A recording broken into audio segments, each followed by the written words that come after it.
আচ্ছা দেখো, আমরা করব আজকে টেন্স। টেন্সটা কার হয়? সাধারণত ভার্বেরই হয়, ভার্ব ছাড়া কারো টেন্স হয় না। বাংলা থেকে বলি ক্রিয়ার কাল, সেটা ইংলিশ হচ্ছে টেন্স অফ ভার্ব। তো মোটামুটি ভাবে আমরা জানি তোমার টেন্স প্রধানত কয় প্রকার বলো দেখি? কয় প্রকার? 3 প্রকার, প্রেজেন্ট টেন্স, পাস্ট টেন্স আর future tense. Present tense, past tense আর ফিউচার টেন্স। এবার ব্যাপার দেখো, এই প্রেজেন্ট টেন্স মানে কি? এই প্রেজেন্ট টেন্স মানে কি? যে কাজগুলো বর্তমানে সম্পন্ন হচ্ছে তাকে আমরা কি বলবো? Present tense. বুঝতে পারছো? মানে বর্তমান ধরে। আর পাস্ট মানে কি বলতো? পাস্ট টেন্স মানে যে কাজগুলো অতীতে হয়েছে।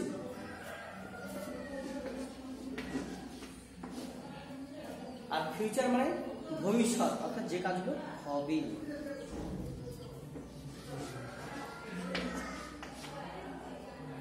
ঠিক আছে, ভবিষ্যৎ। এবার দেখো, এই ধরুন আমি একটা তোমার হচ্ছে ইয়া কাটছি ছোট বোঝানোর জন্য। এই ধরো না একটা ডুমরু যদি হয় মনে করো, জাস্ট আগে বলছি, ধরুন এটা হচ্ছে বর্তমান, এটা অতীত, এটা হচ্ছে ভবিষ্যৎ। তুমি বর্তমান থেকে ভবিষ্যৎ নিয়ে অনেক ভাবতে পারো, আবার বর্তমান থেকে পাস্টকে নিয়ে অনেক ভাবতে পারো, কিন্তু তোমার মনে রাখতে হবে যে তোমার কখনোই মানে বর্তমান থেকে ভবিষ্যতে যাওয়া যাবে, কিন্তু বর্তমান থেকে পাস্টে যাওয়া যায় না। ঠিক আছে, মানে কোনো একটা কাজ করা যায় না। আর মনে রাখবা যে বর্তমান সময়টা আমাদের জীবনে খুব অল্প সময়ের জন্য থাকে, খুব অল্প, মানে ক্ষণিকও না। মানে একটা সেকেন্ডকে যদি 1000 ভাগ করা হয়, তার 1 ভাগের 1 ভাগ হয়তো না। তুমি বললা যে 5টার দিকে আমি গঙ্গারামপুর যাবো, যে 5টা বাজলো, সময় 5টা পার হয়ে গেল, তাই কি না? হ্যাঁ, কি তুমি 10টার দিকে ভাত খাবো, 10টা বাজার সঙ্গে 10টা পার হয়ে গেল, কয়েক মুহূর্তের জন্য অপেক্ষা করলো বর্তমান সময়। ঠিক আছে, তার জন্য কোন জিনিসটার উপর সবচেয়ে জোর দেওয়া উচিত আমাদের জীবনে? বর্তমান সময়ের উপর। অর্থাৎ তুমি বর্তমানে যে কাজ করবা ঠিকঠাক করে করলে ফিউচার তোমার হচ্ছে অবশ্যই ব্রাইট হবে। বুঝতে পারছো? অতীত নিয়ে ভাবলে, যেটা অতীত হয়ে গেছে সেটা ভাবে কোনো লাভ নাই, কারণ অতীত ওটা ঠিক করা যাবে না, আমরা ঠিক করতে পারবো না। অর্থাৎ বর্তমান যদি ভালো করে আমরা কাজ করি, ভবিষ্যতে গিয়ে কোনো ভালো কাজ পাবো বা ভালো কিছু করবো।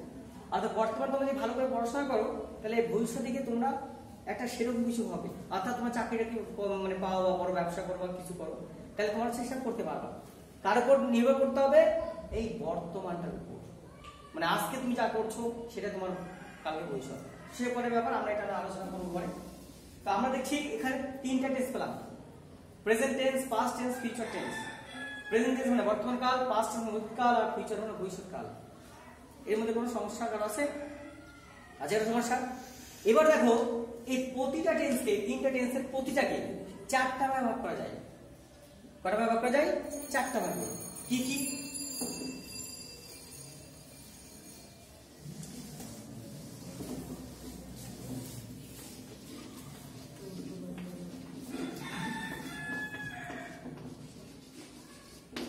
ইনডিফিনিট, 2 নম্বর কন্টিনিউয়াস,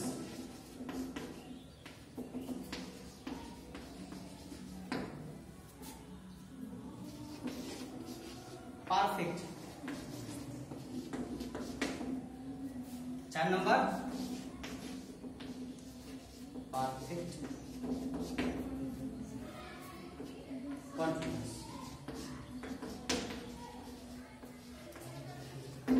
এই প্রতিটা টেন্সকে তোমার কি করা হয়? এই 4টা ভাগ করা হয়, মানে প্রতিটা টেন্সের 4টা করে ভাগ। তাই টোটাল টেন্স ছিল 3টা, তারপর প্রত্যেকটা 4টা করে ভাগ, তাহলে কত হলো টোটাল? 3 4 12টা। বুঝতে পারছো ব্যাপারটা? কত হবে তাহলে? 3 4 12টা। তো আজকে আমরা আলোচনা করবো প্রথমটা নিয়ে, ইনডিফিনিট। মানে আমরা পরপর যাব, আমরা আজকে আলোচনা করবো ইনডিফিনিট, প্রতি টেন্সের ইনডিফিনিট দেখবো।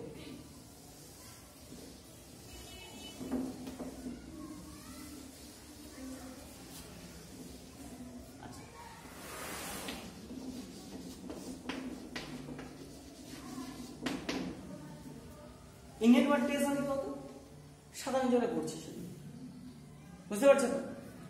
এবার ধরো প্রেজেন্টে যদি একটা বাক্য বলো, সবসময় বা এই টেন্সের প্রেজেন্ট টেন্সটাই কয়েকটা জায়গায় কিছু কিছু নিয়ম তোমার হচ্ছে বিশেষ আছে, ঠিক আছে? পাস্ট বা ফিউচারে যে অত কিছু সমস্যা নেই, কিন্তু প্রেজেন্টে কিন্তু কয়েকটা জায়গায় একটু মনে রাখতে হয়। যেমন ধরো প্রেজেন্টে আমরা হচ্ছে প্রেজেন্টটা নিয়ে আলোচনা করছি, ইনডিফিনিট এখানে প্রেজেন্ট ইনডিফিনিট, অর্থাৎ বর্তমান কালের ইনডিফিনিট। কি হবে? ধরো একটা বাক্য বললাম, রাম ভাত খায়।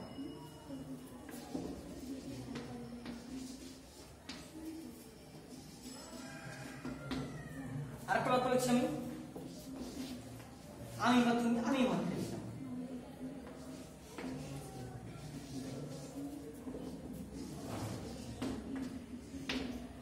তোমাদের আগে আমি যেটা বলেছিলাম যে আমাদের সেন্টেন্স থেকে ট্রান্সলেশন করতে গেলে কি করতে হয়, মানে বাংলা সেন্টেন্স ইংলিশে করবো, আমরা ট্রান্সলেট করতে কি করতে হয়, এস দিয়ে সূত্র বানাতে হয়, ঠিক আছে? সাবজেক্ট, ভার্ব আর অবজেক্ট। এখানে একই রকম, এখানে কি করতে হবে? এস দিয়ে সূত্র বানাতে হবে। এর গঠনটা কি হবে? এটা গঠনটা বলছি আমি,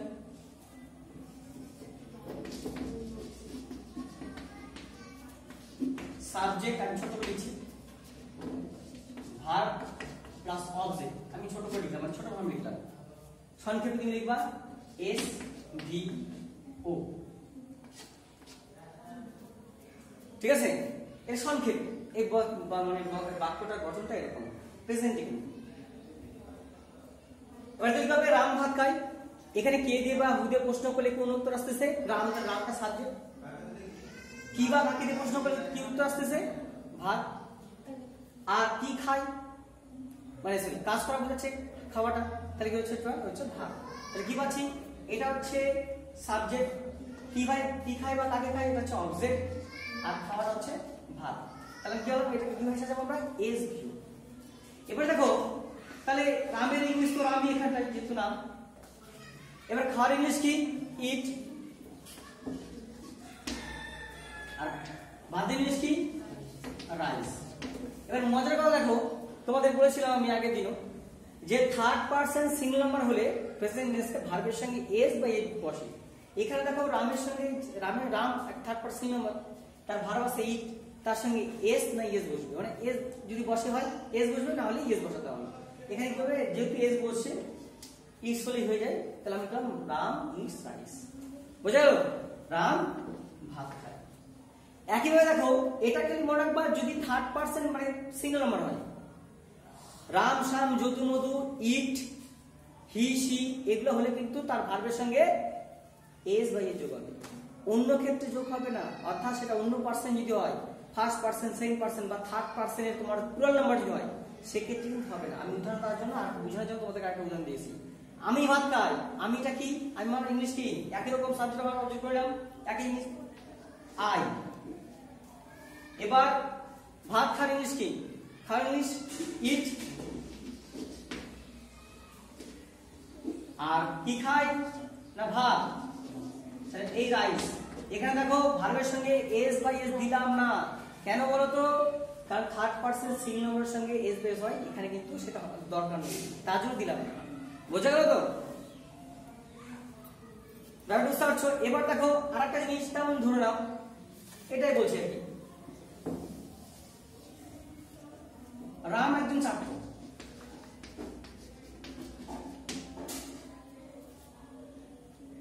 প্রেজেন্ট টেন্সে। এবার আমি একজন ছাত্র লিখি,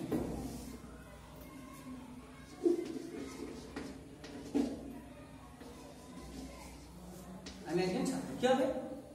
দেখো মনে রাখবা থার্ড পারসন বিভার কার সঙ্গে বসে? থার্ড পারসন সিঙ্গল নাম্বারের সঙ্গে কি বসবে? ইজ বসবে, ঠিক আছে? আর সাধারণত যে কোনো এক বছরের সঙ্গে কি বসবে? অন্য ক্ষেত্রে ইজ বসবে, আর অন্য ক্ষেত্রে তোমার আয়ের সঙ্গে এম বসবে, আর যে কোনো বহুবচনের ক্ষেত্রে কি বসবে? আর বসবে। অর্থাৎ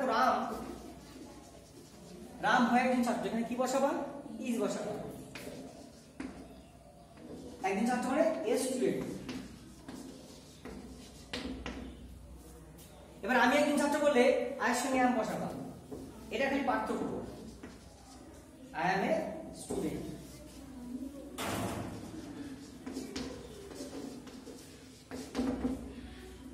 বুঝতে পারছো? এর মধ্যে কোনো সমস্যা আছে কি? আচ্ছা, এইবার আমরা আসি পাস্টে। প্রেজেন্ট তো বুঝলাম, ঠিক আছে? এবার পাস্ট করব, পাস্ট ইনডিফিনিট।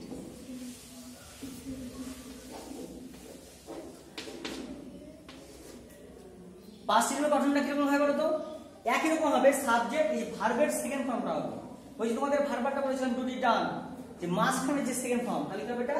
আমি এখানে লিখলাম ভার্ব, কিন্তু এখানে লিখবো সেকেন্ড ফর্মটা হবে। একই রকম এসবি হবে, সবই ঠিক আছে, কিন্তু মাঝখানে ফর্মটা কি হবে? সেকেন্ড ফর্মটা হবে। অর্থাৎ ডু বলে যদি বলি ডু ডিড ডান, সে ডিডটাকে নিব আমরা। গো এন্ড ডান, সে ওয়েনটাকে নিব আমরা। বুঝতে পারছো তো? লেখা যদি বলি এরকম, আগে মতো উদাহরণ দিয়ে বলছি, রাম ভাত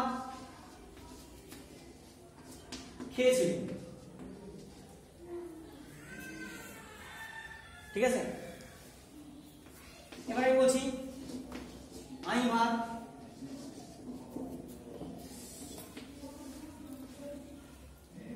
খেয়েছিলেন।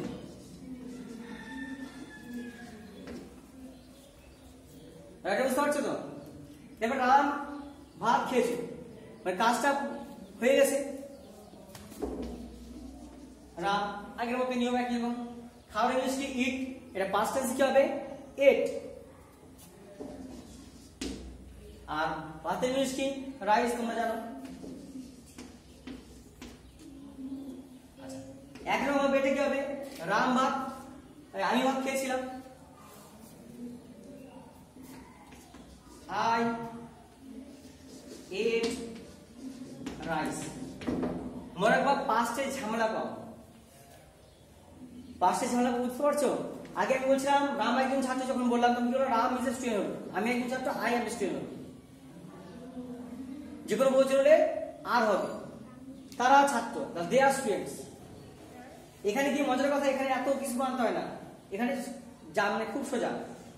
আয়ের ক্ষেত্রে ওয়াজ বসবে, রাম শাম থাকলে তার সঙ্গে ওয়াজ বসবে, আর যে কোনো বহুবচন হলে কি হবে? ওয়ার বসবে।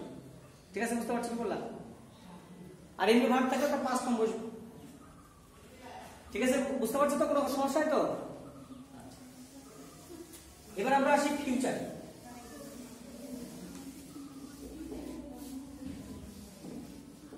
ফিউচার কিভাবে চিনবা তোমরা? ফিউচার কিভাবে চিনবা? দেখো, ফিউচার মানে যে বাক্যের শেষে ব দেখবা, যাবে, খাবে, হব, হবে, এই টাইপের, মানে ব থাকবে, যেটা ঘটেনি এখনো, ঘটবে। বুঝতে পারছো তো? তাকে আমরা ফিউচার বলবো। এবার মজার কথা, ফিউচার টেন্সে তোমার কি হবে? এখানে মনে রাখবা, ওই যে ব থাকার জন্য শ্যাল বা উইল আসবে। কি হবে? শ্যাল বা উইল। বুঝতে পারছো তো? এখানে কি হচ্ছে? গঠনটাকে লিখে নিই, সাবজেক্ট, তার সঙ্গে শ্যাল বা উইল। এখানে কিছু দেখলাম, মানে ভাবের মধ্যে পড়ে যেহেতু। আর ভাবে কি হবে? প্রেজেন্ট ফর্মটা হবে সবসময়, প্রেজেন্ট ফর্মটা। পাস্ট না, পাস্ট পার্টিসিপল না, কি হবে? প্রেজেন্ট ফর্মটা হবে, মানে প্রথম ফর্মটা হবে। ডুলি ডান বললে সেই ডুটা, গো এন্ড ডান বললে গোটা। বুঝতে পারছো ব্যাপারটা? এখানে এসবি সূত্র সব জায়গায় একরকম হবে। এবার ধরে আমি লিখলাম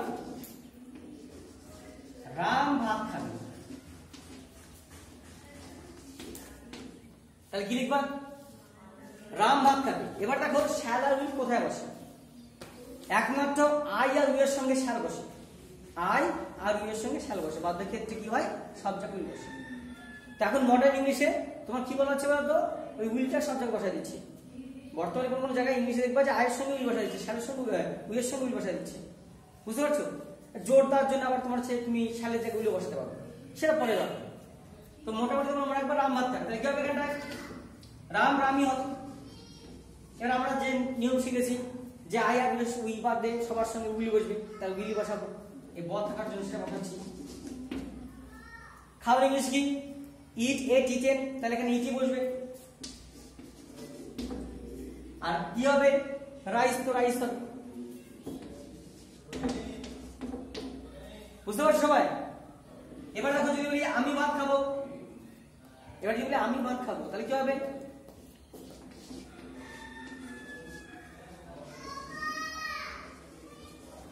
কে বলো তো? আই এর সঙ্গে বলছিলাম shall, I shall eat rice. বুঝতে পারছো তো? খুব সিম্পল, মানে এটাতে কোনো সমস্যা নাই।